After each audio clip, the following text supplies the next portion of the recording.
Hello again, my friends, and you are my friends, and welcome to your Wednesday's Talking Town, the Matchday preview show.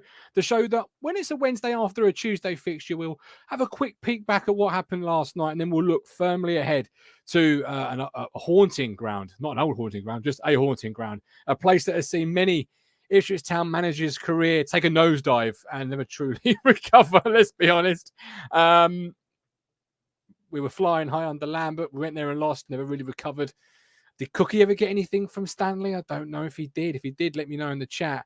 But have we got the remedy in Kieran McKenna? As always, please hit that like button. It really does help the platform and myself out. If you're not yet done so, hit subscribe, become part of the 4,000 plus army. And of course, you can go one further and support the platform through Ko-Fi or through becoming a YouTube member. I'm going to start calling both of those fifth standers. So whether you're a YouTube member or you support us through Ko-Fi, whichever one you choose to do, you are the Talking Town fifth stand, and you make the things possible. In fact, you also get access to Discord, which is a Talking Town community server. And on there at the moment, our members have access to a rather delicious little perk. Well, I think it's rather delicious because we do, as the Cruncher says, have Andy Holt with us Friday at lunchtime. And we are asking our Discord members, which of course is our YouTube and Ko-Fi members, our fifth standers, if they want to put a question in the hat for us to ask Andy. We've got a couple of questions in there already. I'm looking forward to that.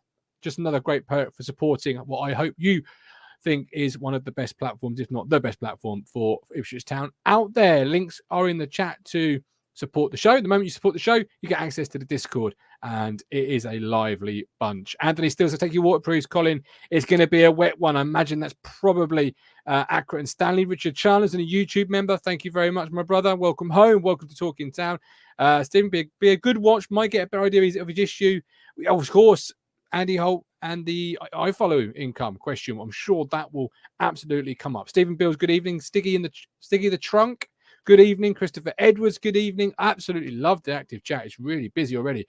Shame we couldn't put 51 million up for this Haaland chap. He's not bad, is he? Another hat trick, I hear, and I've still lost my my fantasy login, so I'm not going to get any access to change it to put Haaland in. So I expect Gov to be in the mud. And Stephen Parry, it's a quality app, is Discord. Thank you ever so much. If you do think the Discord's quality, if you think the YouTube membership or the Ko-Fi membership is quality, if you think we are quality, then please do consider voting for us in the Football Content Awards. They are open again. You sent us last year, and we couldn't be more thankful for you sending us last year. You can vote one of three ways. In fact, scratch that. I believe you can vote all three ways via the voting page on the website, footballcontentawards.com, the Instagram page, or via Twitter. As I say, you can do all three. And if you click on the website's voting page, it takes you through, and then it just helpfully look, best podcast, football league, Talking Town.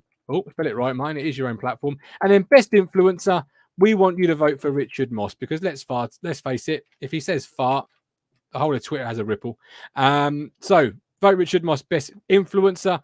Vote Talking Town, best content creator. That would be absolutely delightful if you could do that. We are also going to add some songs to the playlist. I keep threatening it, but I'm actually going to do it this evening. So my first choice for the playlist after last night's victory, and it was a resounding 6-0 thrashing, is So Good by B.O.B, because it was just so good. And to help me break it down and take the show into the next gear is a man you all love, and I'm sure he's got an analogy ready and waiting. The Milktray man, Ben Adams. You know when you're gonna go break up from a girlfriend, right? Milktray man, Ben Adams, back in his rightful spot on the platform. How are you doing, my friend? I'm really good, man. How are you doing? I'm doing very, very well. Good. Well, I'm doing better now. I'm sat here with you, and I'm sat here with my friend. What happened before you sat here with me? Well, that's a great story, because I was running late and I had to message Ben saying, sorry, running late, be there a couple of minutes. Right. Okay. Right. I'll start this show by saying, hello, friends, and you are my friends, because you are my friends. And I do treat this chair as my therapy chair, my place to air my grievances. So now you've asked the question, you might regret it. You're going to be a dad. I'm going to have another child. I've obviously already got two. One of those children is 2.5. and he's just moved into his own bed.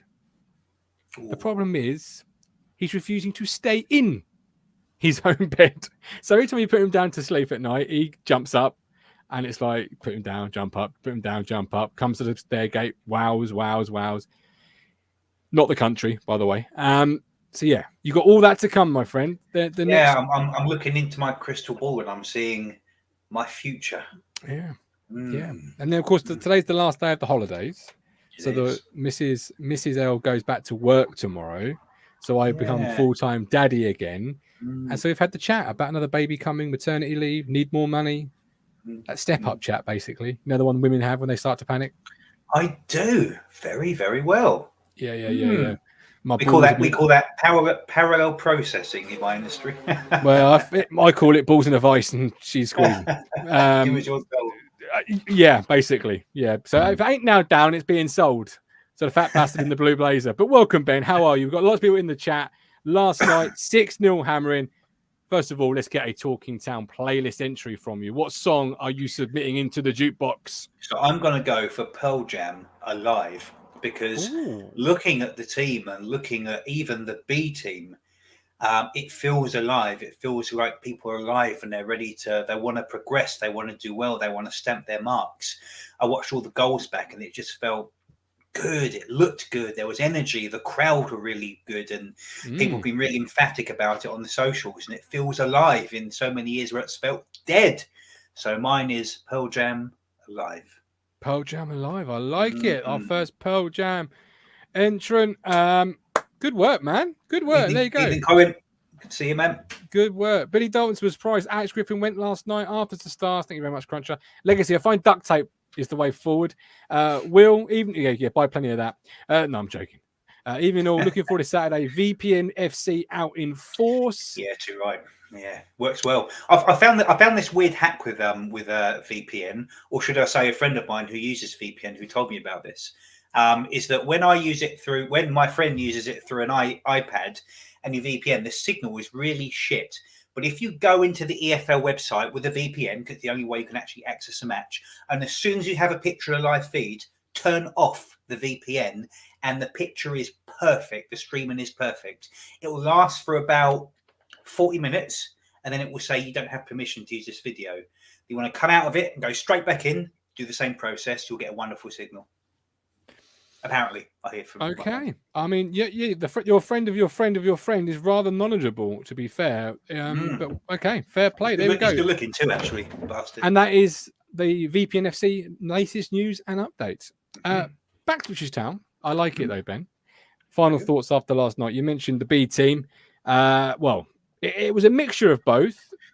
How did you, Marcus Harness? First of all, just becoming a legend by the minute. He is having a Wes Burns season. He is second season's Wes Burns by the look of it.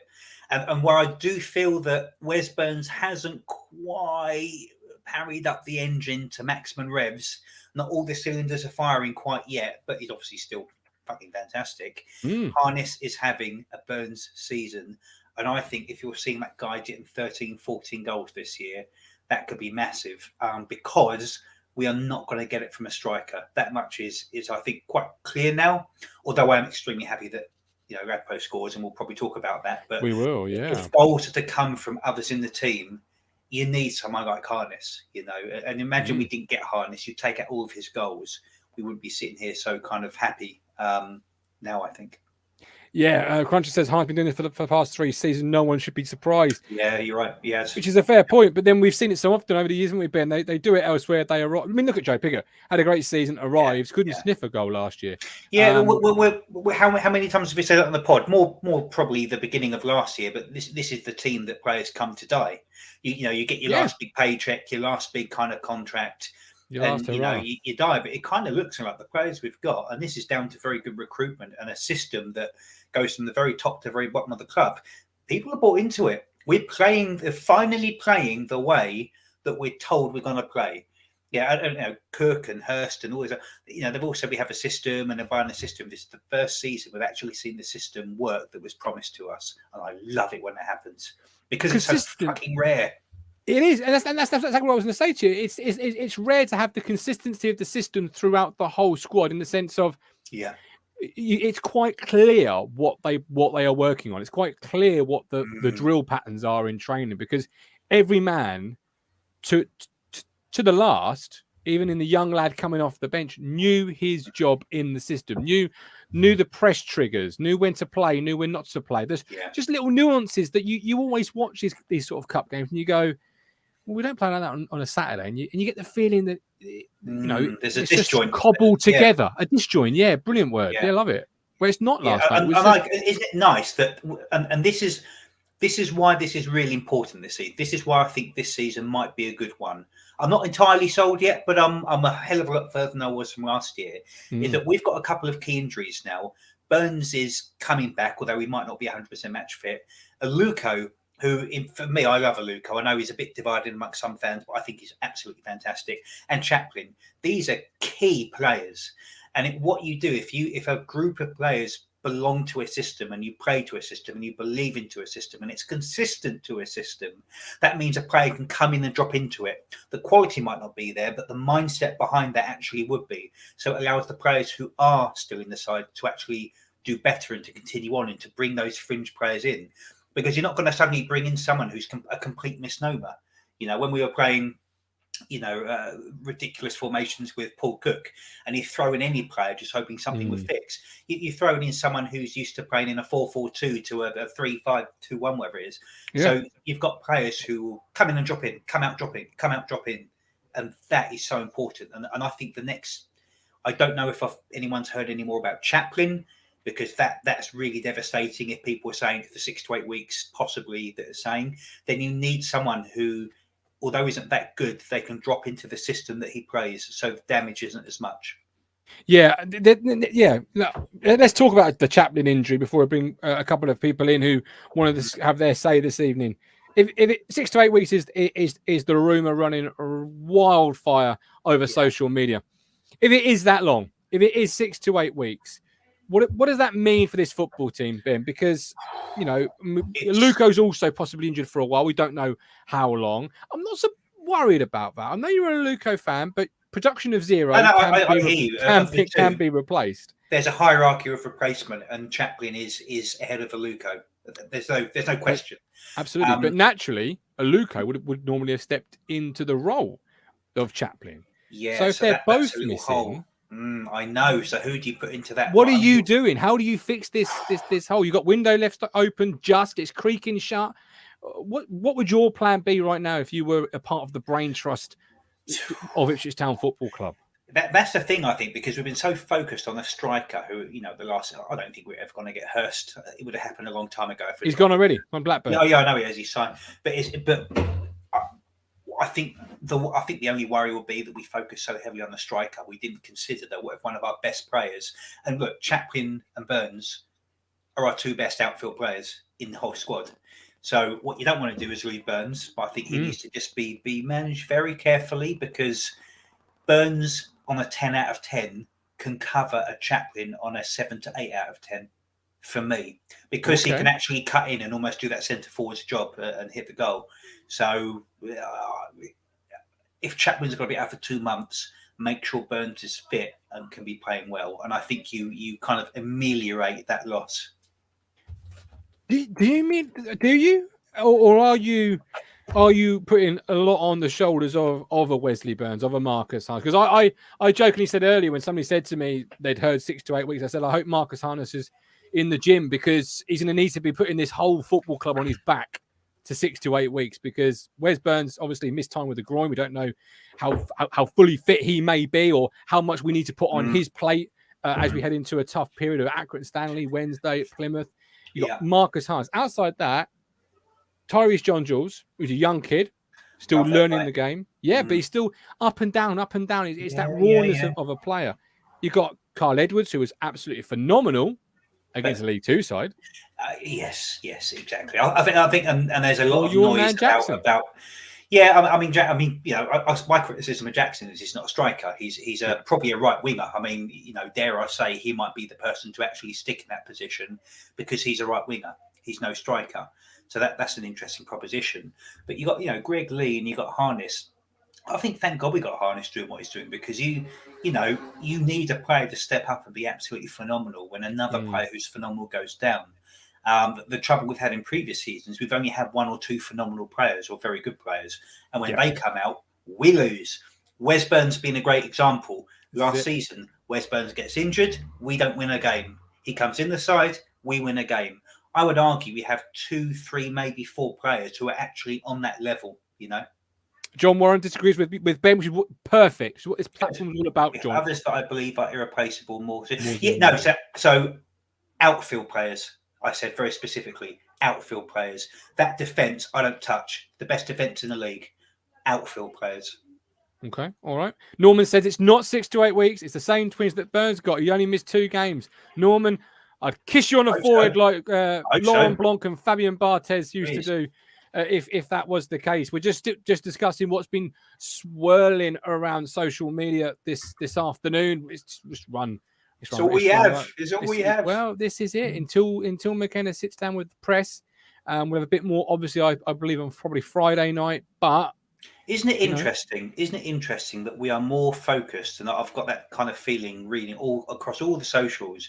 We're more focused on talking about the maintenance of the players we have than the players we need to get in. But all of a sudden you get a couple of injuries, people are really concerned about it because they're so good, and I think it represents the quality in the squad. It's really interesting because this point any other season, all anyone will talk about are the 4 or 5 positions we need to fill. We're talking about keeping fit at the positions we already have filled, and that's a really good indictment of where we are as a team. I'm going to be the fisherman in a second, and it is, but if Chaplin's out, this is all if buts and maybes, and if I'm wrong, I'm wrong, and if it's not the case, it's not the case. But it could, in football, a month, 6 to 8 weeks is a hell of a long time. Yeah, it is. If you go Stanley, Wednesday, Plymouth, without any sort of decent results, if you don't get one at Cambridge at home, Bristol Rovers at home, if you're missing too many key players and you can't make the fire burn because the spark isn't there, the wheels can very quickly start to wobble. That's the frustration. You're worried. I'm worried. I agree. But he's our best player. I don't think there's a team in the land that doesn't have that same issue. You take away one or two players from any team from the top of the Premier League to the bottom of the second league, and you could be potentially fucked. Take away, I don't know, Mane, take away Haaland. Exactly, Haaland. He scored, 2 hat tricks in the last 2 halves of football was played. Now take away those goals. Great point. Any team is only 1 or 2 injuries away from not having a good season. The teams that have won leagues have been where their best players have played consistently, or at least the system's been so bloody tight and fantastic that you can afford to drop players in. So, great point. We'll see. Absolutely. And of course, the squad depth people keep talking about can finally potentially be tested. I just have 2 players. I've never fallen in love with a Town player as fast as I have with Marcus Harness. Really? That's interesting. Yeah, I just not even Bond first half of last season when he went 13 and 13. No. I remember Bond pulling up outside the North Stand and everyone flocked him, including Rich and Ben and everybody that was left at the statue flocked him, wanted pictures. I was admiring, great play, playing well at the time for us. But there's something special about watching Marcus Harness play football. That you weren't suckling at the Bond teat. Well, I won't quite put it that way, but I certainly wasn't as in love with him. When you watch Marcus, it's almost like watching a swan on a lake. It just glides, just beautifully, majestically across a football pitch. But a swan, when they were ducks, they used to be ugly. That guy has the most beautiful eyes in football. He was never ugly. Well, no, that's very true. Yeah. Maybe it's the eyes, like I'm completely heterosexual, and I have a bit of a man crush on. Maybe it's the Demon Headmaster sort of style. Look in the eyes. The eyes just really get you in, James. Oh my God! I think that's why he's doing so well, because the opposition, they're looking at his feet, and they look up at him, and they look at his eyes. Oh my God, I'm kind of falling in these. He'd make a great Targaryen. Pools of love. Oh my God. He'd make a great Targaryen or a Valerian because they've got dark blue eyes according to the books. I know. Honestly, I think he just flirts his way to goals. He just looks up at the player and gives them. Well, one man that didn't buy into the eyes was the referee last Saturday. So sadly, David, yeah. you've done this to death on here. I've listened to it and got just as pissed off when I listened to it. They were still doing it last night. Don't ever go at me about doing it to death. They were still talking about it. No, about the ref. About the ref. But I'm not pissed off that we're talking about it. You talk about it because it was awful. I mean, it was so bad. It hit the national media and the national football posts and everything. So look at this goal in every single angle. Fans at home were going, hang on, wait, people other than Haaland score goals? That's impossible. I'll tell you what, in football, things do tend to, on a long enough time scale, equal themselves out. So we are due some serious fucking good refereeing decisions soon, I'll tell you. Bollocks, we are. Nightmare. Surprised we never tried to talk to Simpson into a new contract, give him a go. Championship clubs linked with him, so they must see something to spend money on him. Parry, but Chaplin is great, but he's not the main goal threat, unlike Burns last year, with a good left and other players who threaten. It's in the eyes, says Lee Anderson. Carl Brooks, I think we'll know how serious Chaplin and Luca's injuries are tomorrow if number 10 comes through the door. It might be an indication. It might be, or the Brain Trust might have confidence in the next man up mentality, and that next man hump is Master Humphreys, Mr. Fisherman. His table could be ready. It could be ready, Mike. The table is set for him. Well, to be honest, right, let's start from last night. Loved the game last night. Weren't the result. It was the performance I was impressed with. All the players did the basics right. That was the thing I was impressed with. Passing was crisp. Movement was really good. And I just thought, you know what? And I thought Humphreys and Harness last night were unplayable. So why not give Humphreys that chance? Do you know what I mean? Why not give him that chance? I called for Humphreys to replace Chaplin. And I'm not. I know Chaplin scored a few key goals, but he does give the ball away, and sometimes a little bit does things too much. Just keep it simple, like Humphreys did last night, and Chaplin would be that player that I'd love him to be, that complete player. They're coming up with the odd goals, great, lovely, great and all that and stuff. But last night, the team performance, I know that Northampton, they had 4 changes, a young side, League Two and all that. But it was very much the performance and the and I still think we're stuck in second gear. I think, my God, if we really click in this league, not just one team, 2 or 3 teams are going to get some absolute thumpings. They really are. They really are. I know we thumped Northampton, but they are League Two. But look, you got Edwards last night, played really well. Some of his final balls a little bit, but do you know what I mean? 3 assists, Mike. 3 assists. Yeah, I know. They were on, 3. Yeah, they were, weren't they? Yeah, 3 assists. 1, 2, 3, 3. 3 assists. But look, I think we got strength and depth in the squad. I do think we are missing. Still say it. I still think we're missing a striker.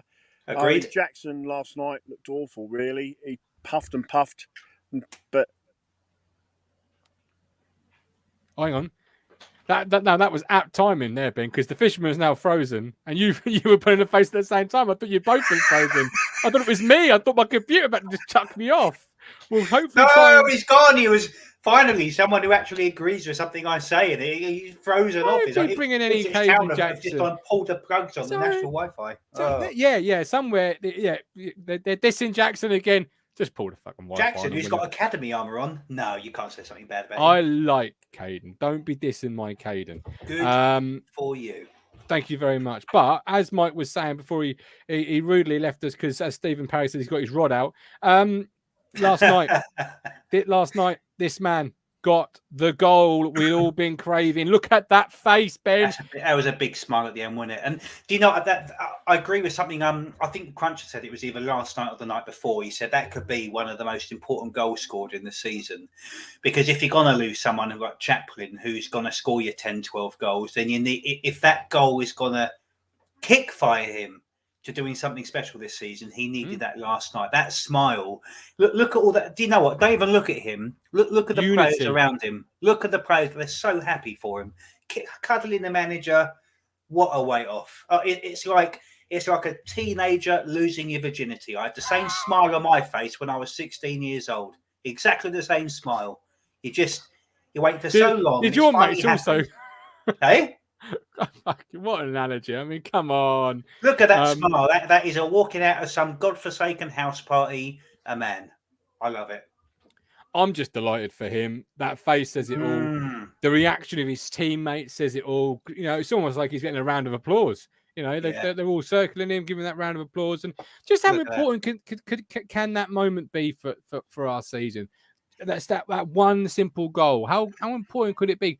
Could we look back in May and go, do you know what? Our season was really ignited when Freddie Ladapo scored from 8 yards out against Northampton. Seasons are made on smaller things than that. I tell you. You think of a game when things are going against you, when it's dead. All you need is one crunching tackle, and it ignites the entire game, and everyone gets behind it. It surges the crowd. Seasons are made on tiny, tiny, tiny margins, and if that one goal in the 96th minute of a Tuesday night fucking Tin Pot Club, cup game. If the only thing we got out of last night was for him to ignite something, then what a fantastic game it is. But of course, it comes also another cost, which is we've got 2 key players now injured. So that's the flip side of someone who could ignite their season is someone who could actually slow it down. So there's always a trade-off in a cup game.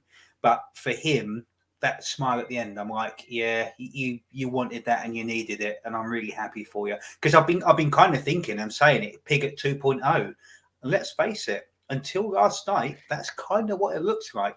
Brought in with great stuff behind him, but cannot put the ball in the back of the net. And 6 games turns into 10 games. 10 games turns into 17 games. 17 games turns into 30 games. And all of a sudden, you're doing a Macaulay Bond for the entire season rather than 2/3 of it. So let's just, I'm not getting my rod out about this, but let's just see where it goes. It will do him the world of good, and I'm really happy for him. Absolutely. We've got Nightmare. Fisherman froze because he was positive. System failure. One of Elon Musk's satellites just fell out of the sky. It couldn't. It doesn't have enough terabytes to compute the optimism. The transcript. Hang on, wait. He's being positive. Yeah, that can't be right. He must have been hacked. Try to shut the system down. When we've had a good game, when Fisherman is just really positive, and not he probably got cut off before something negative came in. But I'm really happy that Mike's happy. Mike is a great fan of this club, and he cares about this club very much. I don't agree with everything he says, but I do agree and see the passion. So I'm really happy that he is really happy. Sometimes you have to kind of base where you are on those more critical, and I put myself in that. I'm a critical fan, but I'm happy. Mike's happy. Everybody's happy. Sounds good to me. I just say it how it is. Crunch 76. Tough role plan the 9 in this team. I have said that before. Crunch, I think you're right.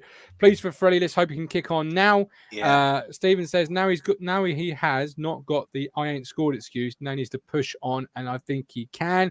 Let's go to somebody who was there last night. Colin, how are you, my friend? Colin. Hello, Gav. Everything's all right, mate? Very well, thank you. Yeah. How did you see it last night from your beautiful seats next to the director's box?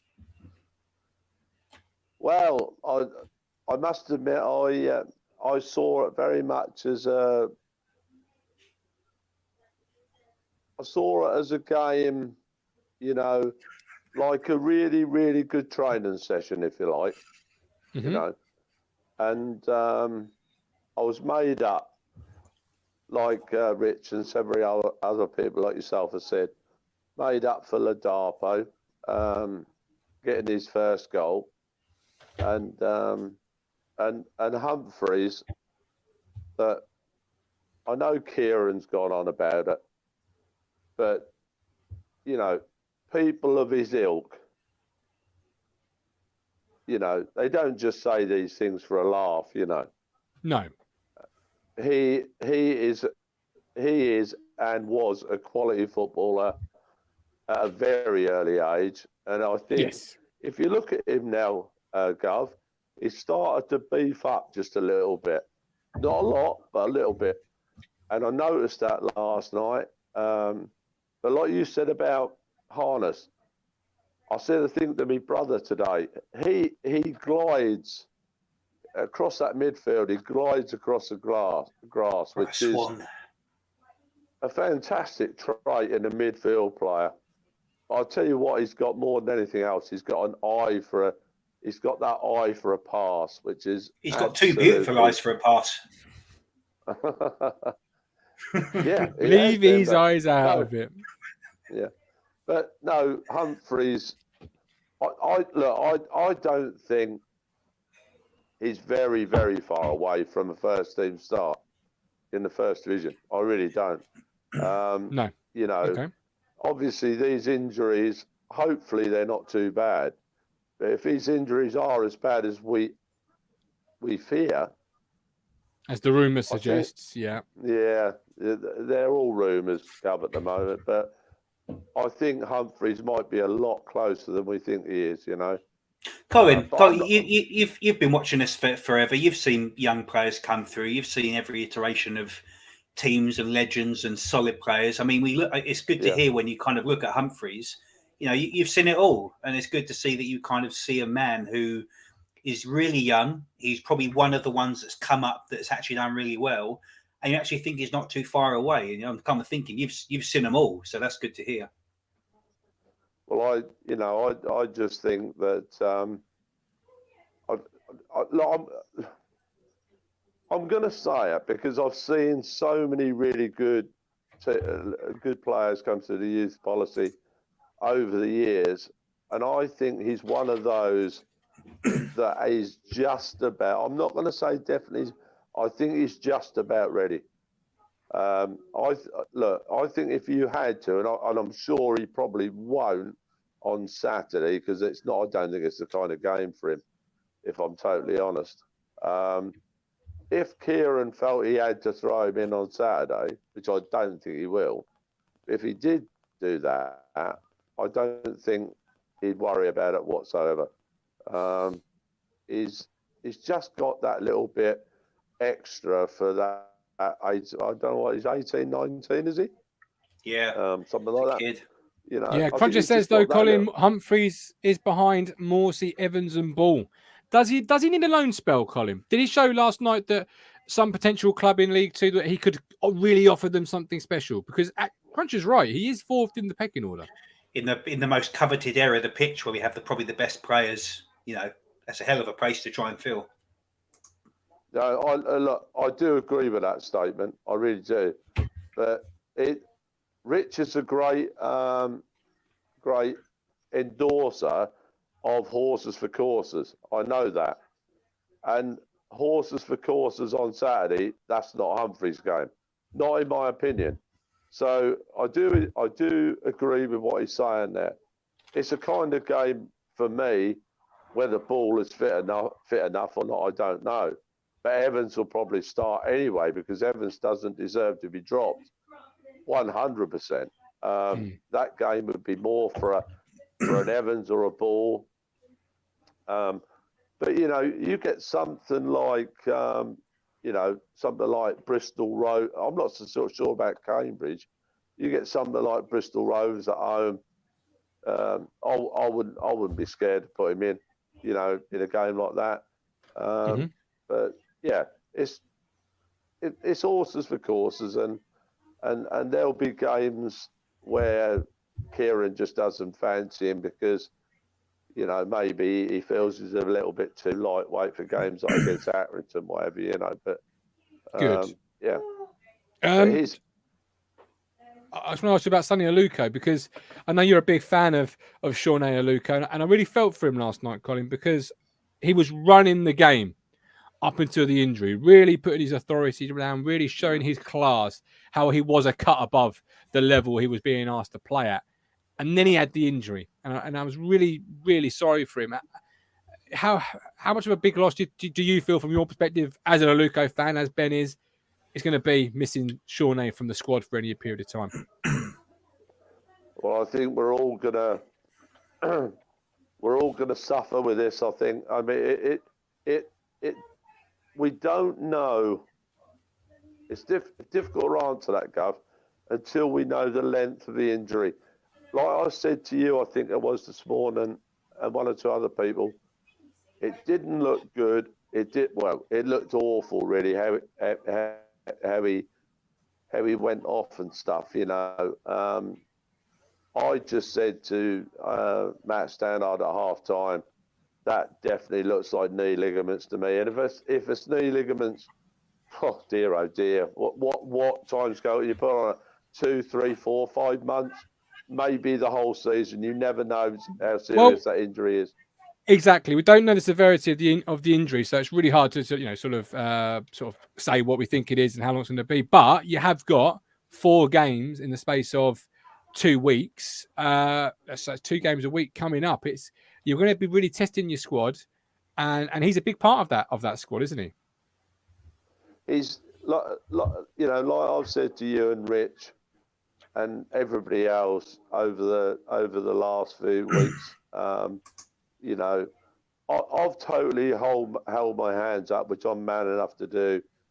That Shawnee, call him, I always call him Sonny. I don't know why, but Shawnee, he is a man for your 20 minutes, maybe half an hour off the bench. Last night was an absolute, when he was on the pitch, was a jolly for him because nobody on that Northampton side was anywhere near him, as regards his technical ability and what have you. He, like you quite rightly said, Gov, he absolutely ran the show against teams like Cambridge, Bristol Rovers, Accrington, 20 minutes, 25 minutes. He could run the show all day long against those kind of clubs. And that is exactly, Gov, and I totally agree with you. That's exactly what we're going to miss big time. Because I'll tell you what, I've said it before and I'll say it again, he's twisting and he's turning, reminds me a little, just a tiny bit of Franz Tyson, once he's turned, he's gone. Exactly like Franz was. Once he's turned, he's gone. And you can't teach that. You can't teach that. You can try and teach that, but that is a technique and an ability that only somebody like Sonny Aluko at that level has got, and that is going to be very, very, very hard to replace. God give them. I pray, I seriously do, Gov and Ben, I actually pray that this is only going to be like, hopefully, say maybe a month. If we get by with a month, Gov, I think we've actually had a result. I really do. Yeah. Because that looks well. You never like last night. It did, and you never like to see any player go down injured. But Colin, can I bring other people in? Thank you for jumping on tonight. Please? Can I just say one thing, please, in respect of everybody in the club? Yeah. Well done, Ipswich Town Football Club last night for remembering dear old Sammy Chung. He was the second in command to Bill McGarry when I first, just after I started going, and he was second in command when we went up in '68, and then obviously they went on to Wolves and Bobby came, and the rest is history. But they were, him and Bill McGarry were a real big part of getting us back into the top flight. And Sammy Chung, rest in peace. Absolutely, well said, Colin. You're the perfect man for the job to have delivered that really impassioned speech. Thank you so much for doing it, and thank you for what you do. Thank you, Gav. Bye-bye, mate. Take care, man. We've got a suggestion in the chat. Tree Frogs. Harlan would be a good signing. I think you'd have to sell the pension fund, plus America. But can he cut it in English football? Then that's what I want to know. I don't think he can cut it against Accrington Stanley on a Saturday. I really don't. I don't think anyone can cut it against Accrington Stanley. They're the biggest bogey team going. Oh, God. That is true. Stephen said he goes. We'll make a deal. This is based on Chihuahua. Right, coming up. We've got one more song to add to the playlist based on Accrington Stanley Player of the Month. Oh, I got one for you. Good man. And of course, we'll look ahead to the haunting grounds that is known as Accrington Stanley. But first, recharge those glasses. Quick word from one of our Ipswich Buses, your local bus company. Don't get stuck in traffic. Ditch the car. Go green. Go contactless. Go Ipswich Buses. Fares available from £2.20 return, a fantastic price and a fantastic service. Ipswich Buses, proud to partner with Talking Town. Right, thank you. Go contact us on all Ridge Cross Ipswich. So today the club released Player of the Month suggestions. I'm going to read out the nominees, and I thought we'd pull them apart. And to help us pull them apart and discuss who should be August's Player of the Month is contributor Alex Wilson. Alex, how are you, sir? Alex, how you doing, man? Hey guys, all good. All good? It is nice to win 6-0, isn't it? It's brilliant. It's delightful to win 6-0, my man. And the club have announced some player of the month nominations. They are on the screen now. Connor Chaplin, Janoy Donatian, Lee Evans, Marcus Harness, stop the count already, Sam Morsey, and Christian Walton. So, Alex, out of that list, who would be your Green King Player of the Month for August? It's a tough one because I think it's between two, in all honesty. Okay, go on then. I think, the amount of points that Christian Walton has saved us with some of his heroics. He is in for a shout for it. But then Marcus Harness, because Marcus Harness has come in and absolutely hit the ground, I think, better than anyone could have expected. I don't think that we were quite expecting to get the goal return from him, especially if we've been playing more out on the left with Leif Davis, because he said himself in his interview when he came in that he preferred to operate more centrally in the 10 rather than out on the left. So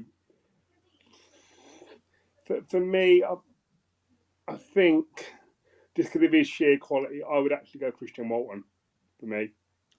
Okay, Christian Walton for Alex. He's okay. How about yourself, Ben? That's a great shout. Alex and I are very rarely in disagreement, and I've got to go 100% with him. A great team starts from the back, and Christian Walton has just been absolutely fucking fantastic. Every single time we've required him, the saves, the presence, the distribution, the communication. You have a strong body based on the feet you stand on. And for me, he's my feet. We've sat here often, Ben, and we've discussed these Player of the Month awards, and we've said, in reality, effing none of them. They've all been absolute rubbish. The fact we've got to vote for one of these is an absolute joke. How excitingly, brilliantly, fantastically good is it to sit here and say, as the beep man himself has just said, there is an argument for all of them and more? Yeah, a great indictment of the season, isn't it? I mean, there are times when my Player of the Month was actually the person who was doing really quick service behind the bar in the Upper Churchman stand. I mean, he was smashing out those absolutely shite pies, but he was so good because the service is so bad. But now we're talking about actual players. Absolutely. Who are getting the Player of the Month, which is, to actually choose someone who's on the pitch is a revelation, but to have 6, 7, 8, 9 of them, there you go. There's your team. There's your team to do something really well this season. Great. So let's try and, because I can only put 4 in the live chat. I can only put 4 in the live poll. So how about best surprise player of the season? Player of the month. I was going to ask you to remove 2 for me before we do that. Which 2, if you were doing it in a 1, in a 1 to 6, who would be? Not 6 because that's unfair, but who would be missing out on the top 4 places? Which one isn't a top 4 candidate? Alex, I'll ask Alex first. I'll probably get murdered by the fisherman on Twitter, but I think I'm going to have to go for Janoy Donatian, and that's not saying that Janoy hasn't had a phenomenal start to the season, but though the others ahead of him have just done a little bit more. Okay, Donatian's removed. Ben? Donatian, yes, I would agree, although I love the guy and he's still very, very good. He hasn't hit quite for me the heights of last season yet. Really tough, but Lee Evans, because ironically, he's actually my most improved player of the season. He came in for a lot of shit last year and his performances weren't great, but I think his distribution, his brain for football, his covering, his communication is brilliant. But look at the players he's up against. You can't not say it for Morsey or Chaplin or Walton.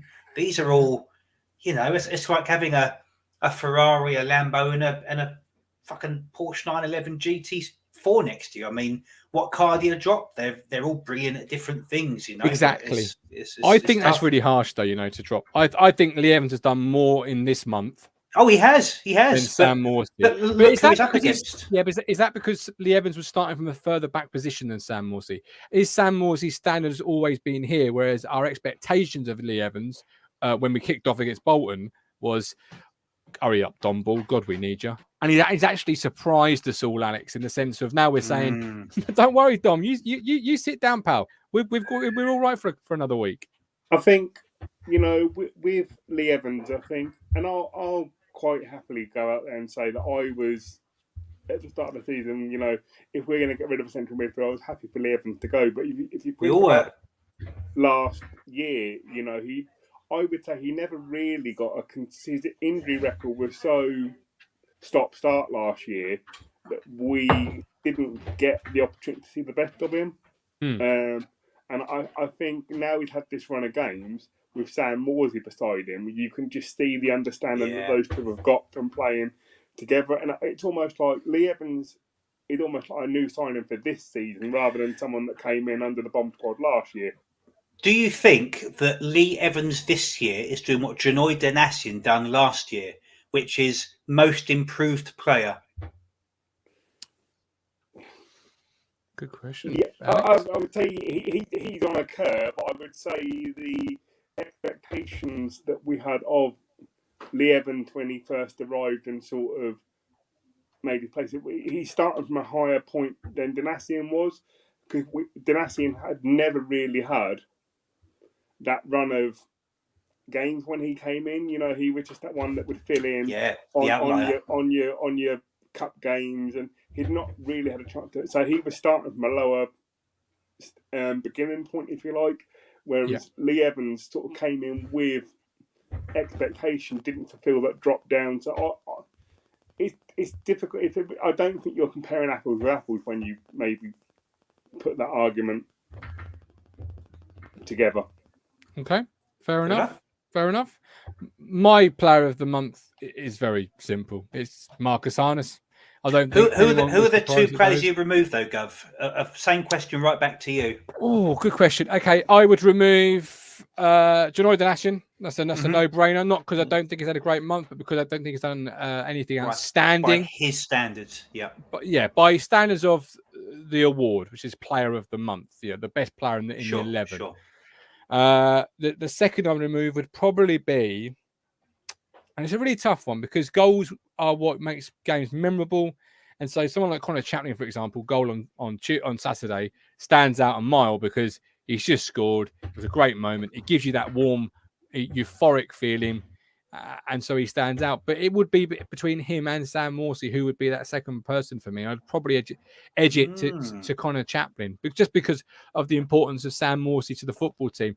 That isn't to say Chaplin hasn't had a great month, because early part of the show, if you weren't with us, I was almost crying that we might be missing him for any period of time. But Sam Morsey is the heartbeat, is the force, the glue that holds it together, the oil that makes it run. He's the starter motor.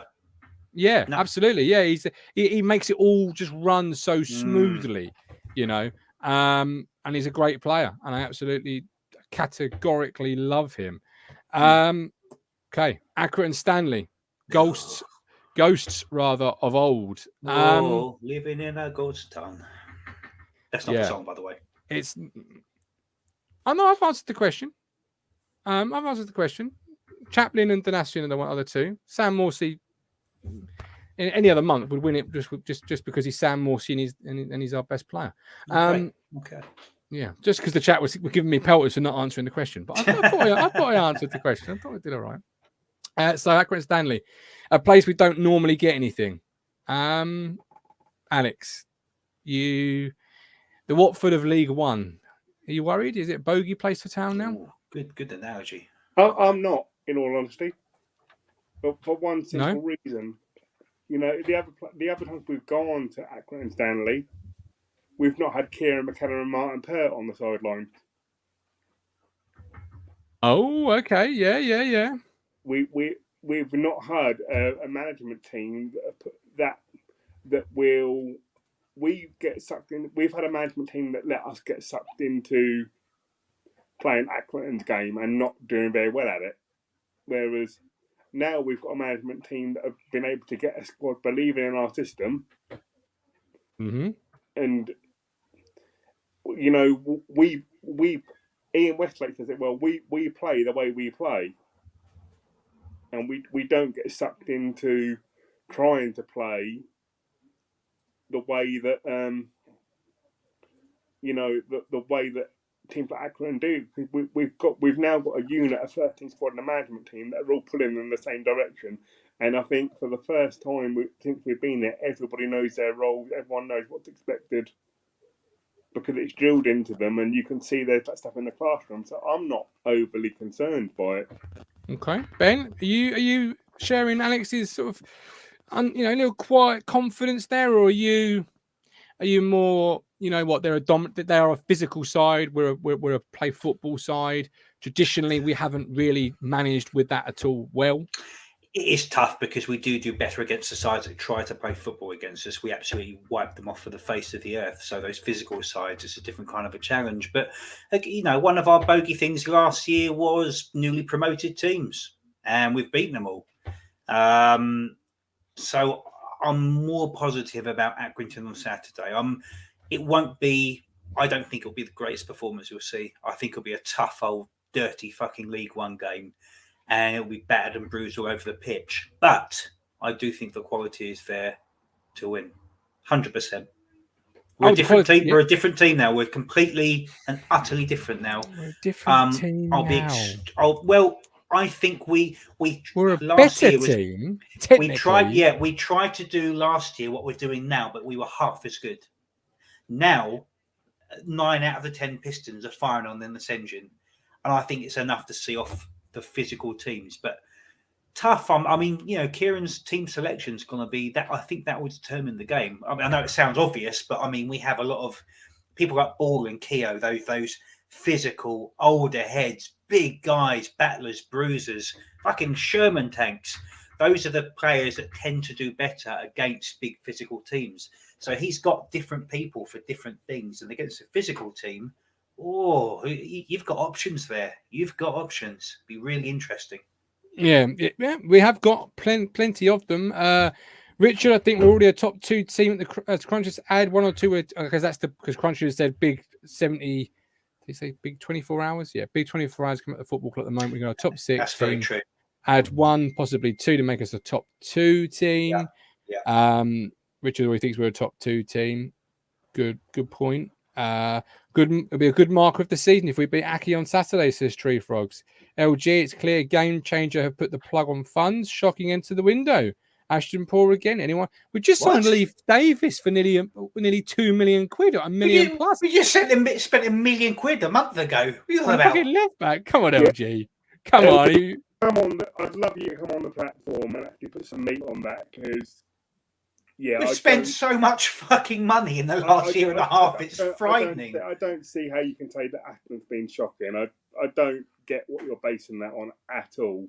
And if you're out there in the chat, I'd love you to come on and discuss. LG, you've got to get on this show, man. Fair enough if that's your point. Look, I've got controversial points. Fisherman does. Crunch sometimes does. We all do. Yeah. Martin certainly does. Yeah. Come on, man. Come. I want to see that defended. Yeah, if not, I want some of them bloody brownies that Callie's clearly been sending you. Hey, if that's your opinion, that's your opinion. Full respect to you to having that opinion and saying it. You're right. I don't. Left backs don't get you promoted. No, that is true. Someone wise once said that. I can't remember who. Might have been me. But yes, they don't get you promoted. But no, I don't think. But they support well the players that do. Potentially so. He has been performing well, but no, I don't think funds have. No, I don't think.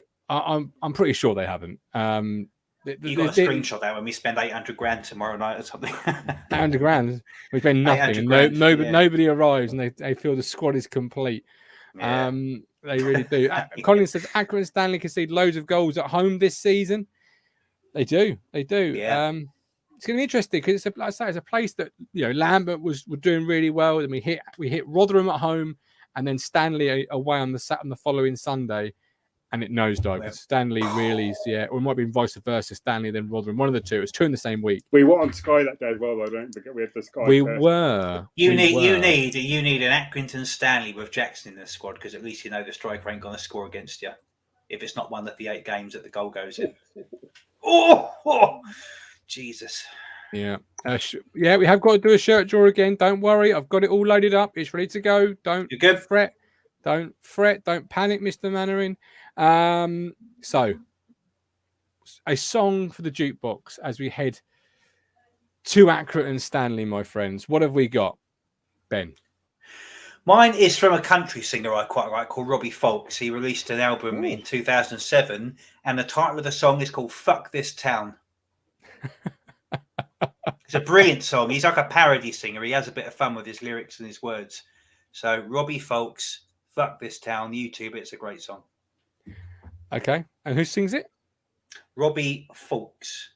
Okay, I'll get the information after the show. Alex, on the spot here now though. Right. Song for the jukebox, my man. I'm gonna follow Ben down the country route. Oh, okay. I'm gonna go John Denver, take me home with 3 points with Andy Holt crying into his pint. We have got Andy Holt coming on the platform, so if you're a Discord member, aka a YouTube member or a TT Fifth Stander, you have got a thread in there to ask a question. John Denver, take me home. Yep. Okay, my one is Remedy by Little Boots, because we've got the remedy to put the Accrington Stanley ghosts to bed. LG has put more meat on that bone. He has said, sorry, but it's obvious Ashton put all his eggs in the Hearst basket. It has backfired. Think the Americans will be getting impatient. Well, okay, one thing, right? We can't say Hearst wasn't mentioned all summer, but we didn't know Ladapo was signing until the day he signed. We didn't know Keogh was signing until the sort of night before, day of he was signing. It's fair to assume what LG is saying there, Ben. But as they say, you should never assume, because it makes an arse out of you and an arse out of me. Yeah. I do think there is an element that we put a lot of the eggs in the Hearst basket. Every single team that goes after a player puts their eggs in that player's basket. What we don't know yet is what we have underneath it. Any player that's ever been signed, that's who you're going for as number one.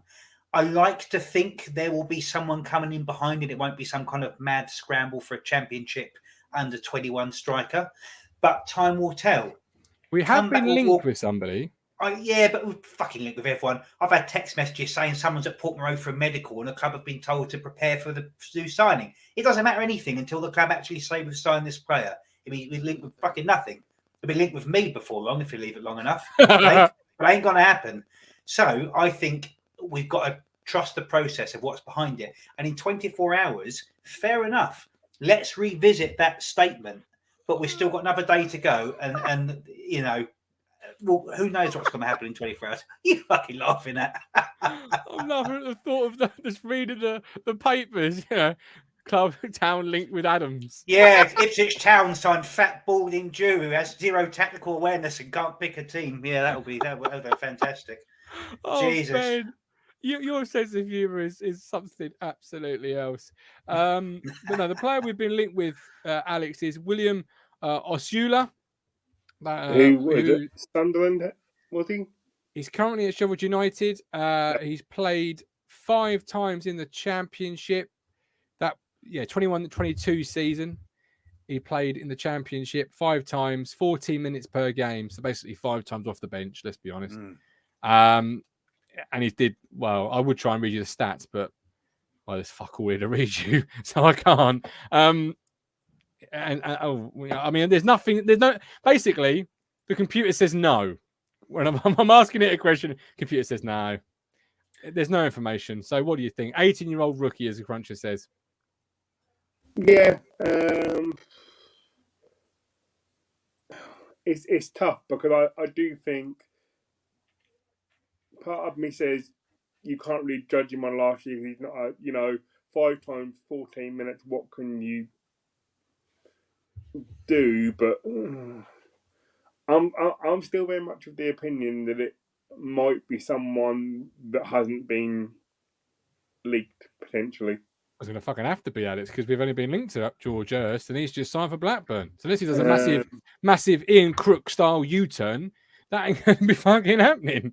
But I do think that we won't potentially go out and sign someone for the sake of saying we've signed someone. If there isn't someone available that fits the profile and the mentality that we're looking for, I would rather go with what we've got rather than bringing someone in for the sake of I agree with that, actually. I agree with that, rather than piss away funds on changing striking system. Interesting, I know we discussed Bon a lot, and I know it's a huge talking point with Town, especially because we're after a striker, but it looks like we have snubbed the Bon offer. And for me, I'm going on your point, Alex, I'm really pleased we have, because for me, that's the Ipswich Town of old. It's the, we'll just sign Bon. All right, just sign Bon. All right, that's that kind of that plan B. And if that never say never in football, though. If that would have been the outcome, we should have done it 8 fucking games ago. Not yeah. now. Like, I don't. If you're Macaulay Bon, you know, I know you love the club. I know you're a fan. But if Kieran McKenna sat you down at the end of last season, which the rumours are that he did, and said you're not for me, would you come back and like, baby, come back? You know, baby, go. Roll days. Would you? I don't. I'm adding that back to the jukebox tonight. I don't know, but I do think that, you know, if we wanted Bon, we could have gone out and got Bon on the 1st of July. Yeah. Well, this is it. Rich P says, in the window of last year, have Town signed 2 players in a busy deadline day, Selena and Morsey. Have faith. Well, they're going to have to pull a rabbit out of his hat tomorrow, that's for sure, because right now, I think I'm with Rich. The squad is just missing a je ne sais quoi. Yeah, we're one striker away. Callie Bisler finally becoming a YouTube member. Callie, holy Jesus! I mean, it cut me so deep that he wasn't already. But thank you ever so much, Callie. Welcome home, my brother. Thank you. Now get access to the Discord. You can now come and ask Andy Holt a question if you want. For that.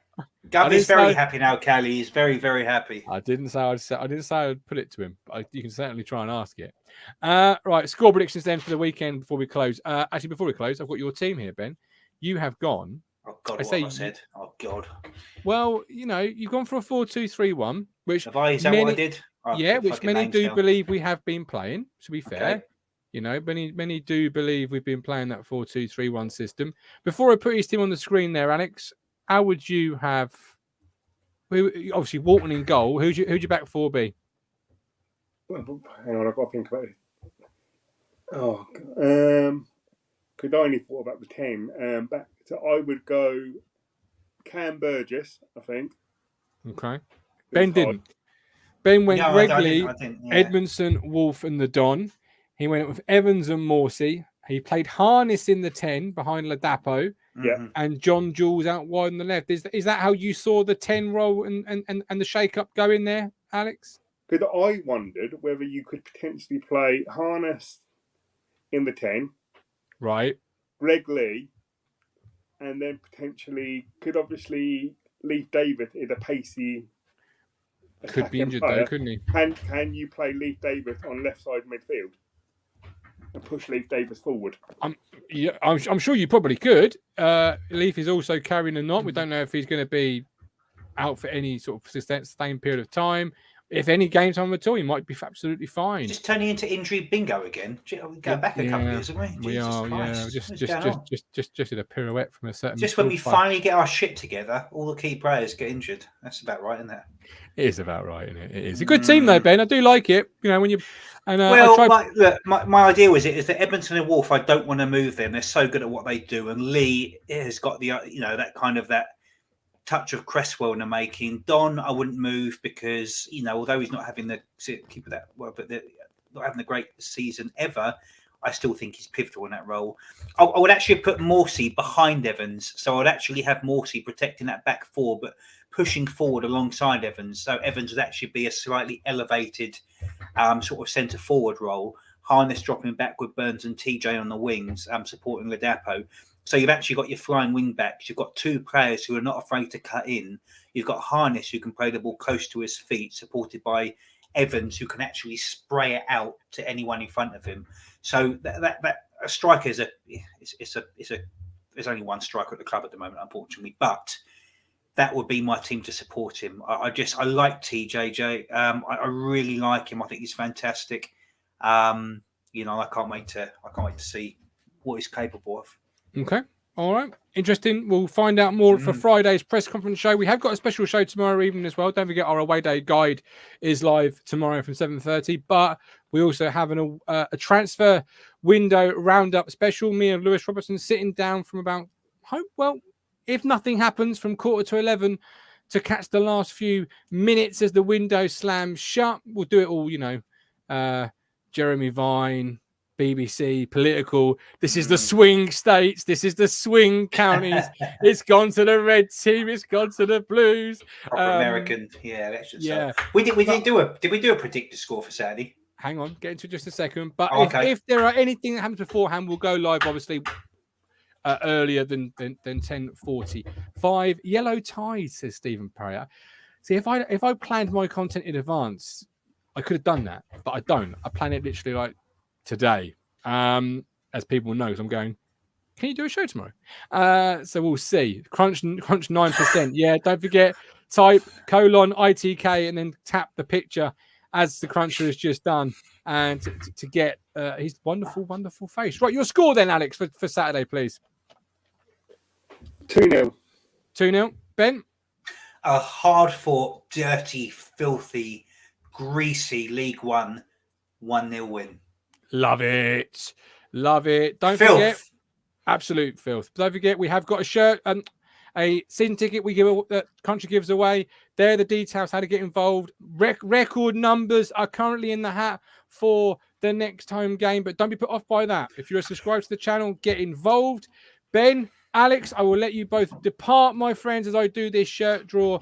Have a wonderful evening, and thank you both very much for being with me. I appreciate you, Ben. As always, appreciate you being on the platform with me. Look after yourself.